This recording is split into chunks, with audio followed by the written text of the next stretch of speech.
Uzbekistan आधिकारिक रूप से अब न्यू डेवलपमेंट बैंक के मेंबर बन गए हैं। इस प्रकार से जो न्यू डेवलपमेंट बैंक है इसमें सदस्य देशों की संख्या 11 हो गई है। तो अगर आपसे सवाल पूछा जाए कि वर्तमान में न्यू डेवलपमेंट बैंक में देशों की संख्या कितनी है, तो आपका आंसर क्या हो जाएगा? 11 है। अब हम यहाँ पर बात करेंगे एनडीबी की, यानी न्यू डेवलपमेंट बैंक की। तो दोस्तों इसे ब्रिक्स बैंक भी बोला जाता है क्योंकि इसकी स्थापना ब्रिक्स देशों के द्वारा की गई थी और यह एक बहुपक्षीय विकास बैंक है। इसका मतलब ये हुआ कि जो भी इसके मेंबर हैं उनके डेवलपमेंट के लिए काम करने वाली एक बैंक है, तो उनके डेवलपमेंट के लिए ये वित्तीय सहायता प्रदान करती है। इस बैंक को बनाने की जो घोषणा है वो जुलाई 2014 में की गई थी, लेकिन इसने अपना काम शुरू किया था जुलाई 2015 में। इसके जो पहले अध्यक्ष थे वो थे केवी कामत, जो कि भारत से थे, और इसका जो मुख्यालय है ये संघाई चाइना में है। और इसकी वर्तमान में अध्यक्ष हैं डिल्मा रूसेफ, जो कि ब्राजील देश की हैं। यहाँ पर आप उन्हें देख भी सकते हैं।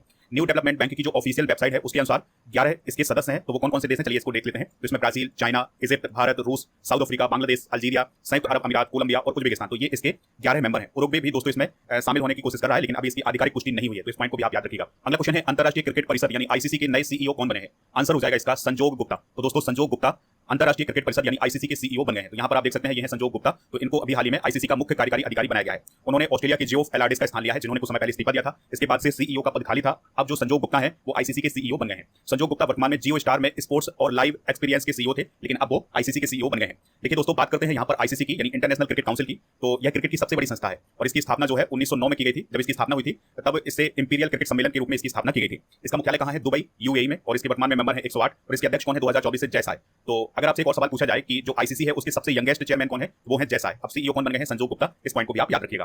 अगला क्वेश्चन है, ब्रिक्स शिखर सम्मेलन 2026 की मेजबानी कौन सा देश करेगा? आंसर हो जाएगा इंडिया। तो दोस्तों 2026 में जो ब्रिक्स शिखर सम्मेलन है ये इंडिया में आयोजित किया जाना है और 2025 वाला ब्राजील में हुआ है, 2026 वाला कहां होगा? भारत में होगा। इस बात को आप याद रखिएगा। तो अभी इसकी घोषणा की गई है कि 2026 की जो मेजबानी है वो भारत को दी जाएगी और 2026 का ब्रिक्स शिखर सम्मेलन भारत में आयोजित किया जाएगा। इसके अलावा अभी हाल ही में ये भी घोषणा की गई है कि 2026 में ब्रिक्स संसदीय मंच की मेजबानी भी की जाएगी। तो ये कुछ हाल ही में घोषणाएं हुई है, तो इनसे रिलेटेड क्वेश्चन बनेगा, तो इस क्वेश्चन को आप जरूर नोट करें। दोस्तों भारत ने ब्रिक्स की मेजबानी कब की है इसको भी डिस्कस करते हैं। तो 2012 में जब चौथा सम्मेलन हुआ था तब नई दिल्ली में इसका आयोजन हुआ था। 2016 में 8वां सम्मेलन हुआ था, ये गोवा में हुआ था। 2021 में 13वां सम्मेलन हुआ था, लेकिन ये वर्चुअल समिट हुआ था कोविड-19 के कारण। अब 2026 में चौथी बार इसका आयोजन होने जा रहा है, तो ये 18वां सम्मेलन है। और दोस्तों ये आने वाले समय में पता चलेगा कि ये किस स्थान पर होने जा रहा है। ब्रिक्स की बात करें तो इसका फुल फॉर्म क्या होता है? ब्राजील, रशिया, इंडिया, चाइना और साउथ अफ्रीका। कल भी हमने इसके बारे में डिस्कशन किया था, तो एक बार और रिवाइज कर लेते हैं।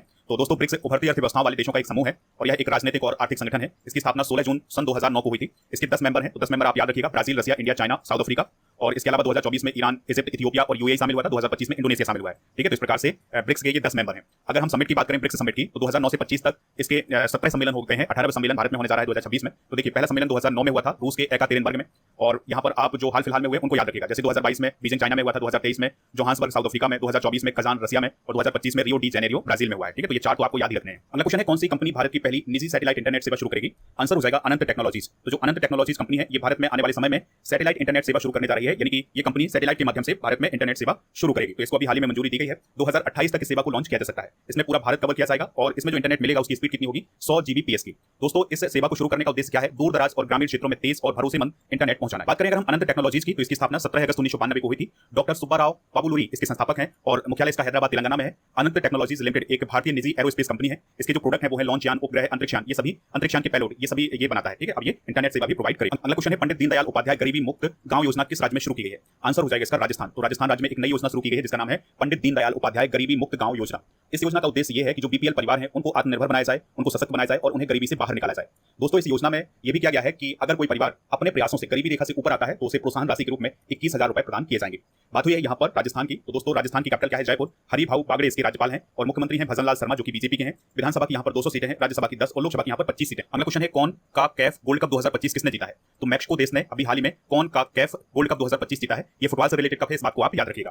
तो देखिए फाइनल मुकाबला मैक्सिको और अमेरिका के बीच हुआ था, जिसमें मैक्सिको ने जीत हासिल की है और मैक्सिको ने 10वीं बार इस खिताब को जीता है। इस बात को आप याद रखिएगा। देखिए ये फाइनल मुकाबला अमेरिका के ह्यूस्टन में आयोजित किया गया था 7 जुलाई 2025 को। तो मैक्सिको ने अमेरिका को 2-1 से हरा करके 10वां गोल्ड कप खिताब अपने नाम किया है। गोल्डन बॉल मिली है एडसन अल्वारेज को, गोल्डन ग्लव मिला है लुइस मालागोन को और गोल्डन बूट मिला है पनामा के इस्माइल डियाज को। ठीक है, तो ये फैक्ट आप नोट कर लें। कौन काकैफ शब्द का अर्थ क्या होता है? Confederation of north central America and Caribbean association football. तो देखिए इस प्रतियोगिता में या इस गोल्ड कप में जो नॉर्थ अमेरिका के देश होते हैं वो शामिल होते हैं, सेंट्रल अमेरिका के देश शामिल होते हैं, इसके अलावा जो कैरेबियन देश हैं उसके देश शामिल होते हैं। ठीक है, तो इनका एक गोल्ड कप आयोजित किया जाता है। अगला क्वेश्चन है, मसरिक बैंक गिफ्ट सिटी में प्रवेश करने वाला किस देश का पहला बैंक बना है? आंसर हो जाएगा यूएई। तो दोस्तों जो मसरिक बैंक है अपनी एक शाखा खोली है। इस प्रकार से वो यूएई का पहला ऐसा बैंक बन गया है जिसने गिफ्ट सिटी में अपनी शाखा खोली है। अब यहाँ पर बात हो रही है गिफ्ट सिटी की, तो इसका फुल फॉर्म होता है Gujarat international finance tech city. ठीक है, तो इसे शॉर्ट में हम गिफ्ट सिटी बोलते हैं। तो ये गुजरात में स्थित है, गांधीनगर गुजरात में है, और यह भारत की पहली ग्रीनफील्ड स्मार्ट सिटी और अंतर्राष्ट्रीय वित्तीय सेवा केंद्र है। ठीक है, तो यहाँ पर बहुत सारी कंपनियां हैं, उनकी शाखाएं, उनके कार्यालय यहाँ पर खुले हुए हैं जहां से वो अपना व्यापार करते हैं। अगला क्वेश्चन है, विश्व मुक्केबाजी कप 2025 में गोल्ड मेडल किसने जीता है? आंसर हो जाएगा साक्षी, जैस्मिन लंबोरिया और नुपुर। तो इन तीनों ने अभी हाल ही में वर्ल्ड बॉक्सिंग कप 2025 में गोल्ड मेडल हासिल किया है। तो इस क्वेश्चन का राइट आंसर क्या हो जाएगा? ऑप्शन नंबर डी, यानी उपरोक्त सभी। तो अभी विश्व मुक्केबाजी कप 2025 का आयोजन अस्ताना कजाकिस्तान में किया गया है, जिसमें भारत ने 11 मेडल जीते हैं, जिसमें 3 गोल्ड हैं, 5 सिल्वर और 3 ब्रॉन्ज मेडल हैं। और इस बार भारत ने 20 सदस्यीय दल भेजा था और इसने अब तक का सर्वश्रेष्ठ प्रदर्शन किया है, यानी कि 11 मेडल जीते हैं। गोल्ड मेडल साक्षी, जैस्मिन और नुपुर ने जीता है, जबकि सिल्वर मेडल मीनाक्षी, पूजा रानी, अविनाश जम्बाल, हितेश गुलिया और जुगनू ने जीता है, और जबकि कांस्य पदक संजू, निखिल दुबे और नरेंद्र ने जीता है। तो इनको आप नोट करना चाहें तो आप नोट कर सकते हैं, बाकी आपको गोल्ड मेडल जरूर याद रखना है क्योंकि यहाँ से रिलेटेड क्वेश्चन पूछा जा सकता है। अगला क्वेश्चन है, अनिमेश कुजूर ने 100 मीटर दौड़ को कितने समय में पूरा करके नया राष्ट्रीय रिकॉर्ड बनाया है? आंसर हो जाएगा 10.18 सेकंड। तो अनिमेश कुजूर ने 100 मीटर दौड़ को 10.18 सेकंड में पूरा करके नया नेशनल रिकॉर्ड बना दिया है, और उन्होंने गुरविंदर सिंह का पुराना रिकॉर्ड तोड़ दिया है। उन्होंने 10.20 सेकंड में ये रिकॉर्ड बनाया था, तो अब ये रिकॉर्ड टूट गया है। अनिमेश कुजूर की बात करें तो उनके नाम 200 मीटर का भी रिकॉर्ड है, तो उन्होंने 200 मीटर दौड़ को 20.32 सेकंड में पूरा किया था, तो ये भी उनका एक राष्ट्रीय रिकॉर्ड है। इस बात को आप याद रखिएगा। अगर हम अनिमेश कुजूर की बात करें तो उनका संबंध छत्तीसगढ़ से है। अगला क्वेश्चन है, SRN मेहता सीबीएसई स्कूल ने NASA NSS space settlement design प्रतियोगिता 2025 को जीता है। यह स्कूल किस राज्य में स्थित है? तो यह स्कूल कर्नाटक राज्य में स्थित है। तो कर्नाटक का जो कलबुर्गी है वहां पर यह स्कूल स्थित है, तो उसने अभी हाल ही में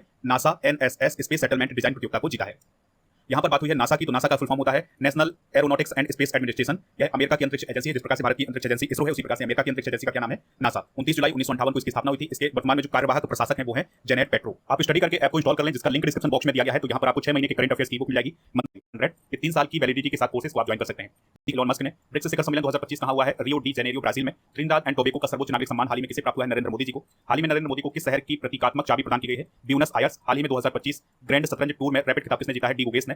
भारतीय नौसेना की पहली महिला फाइटर पायलट कौन बनी है? आस्था पूनिया। भारतीय खो खो महासंघ के अध्यक्ष कौन बने? सुधांशु मित्तल। भारत का पहला ट्रांसजेंडर हॉस्पिटल कहां खोला गया है? हैदराबाद में। विश्व बैंक के गिनी सूचकांक में विश्व का चौथा सबसे समानता वाला देश कौन बना है? भारत। माइक्रोसॉफ्ट ने किस देश में अपना कारोबार बंद किया है? पाकिस्तान। दोस्तों, आज के जनरल नॉलेज के पिटारे में विश्व की प्रमुख भौगोलिक खोजें डिस्कस करेंगे, जैसे आर एमंडसन जो कि नॉर्वे के हैं, उन्होंने साउथ पोल की खोज की थी, यानी साउथ पोल पर पहुंचने वाले प्रथम व्यक्ति हैं, ये 1911 में पहुंचे थे। रॉबर्ट पेरी जो कि अमेरिका के हैं, इन्होंने उत्तरी ध्रुव की खोज 1909 में की थी। क्रिस्टोफर कोलंबस ने पश्चिम द्वीप समूह की खोज 1492 में और दक्षिण अमेरिका की खोज 1498 में की थी। जॉन कैवेट ने न्यू फाउंडलैंड की खोज 1497 में की थी। कैप्टन कुक हवाई द्वीप समूह की खोज की थी 1770 में, और कॉपरनिकस ये पोलैंड का था, इसने सौरमंडल की खोज की थी 1540 ईस्वी में। और फर्डिनंद व लेपेप्स ये सुएज नहर का इसने निर्माण किया था 1869 में। और केपलर ये जर्मनी का था, इसने ग्रहों की गति का नियम दिया था सन 1600 ईस्वी में।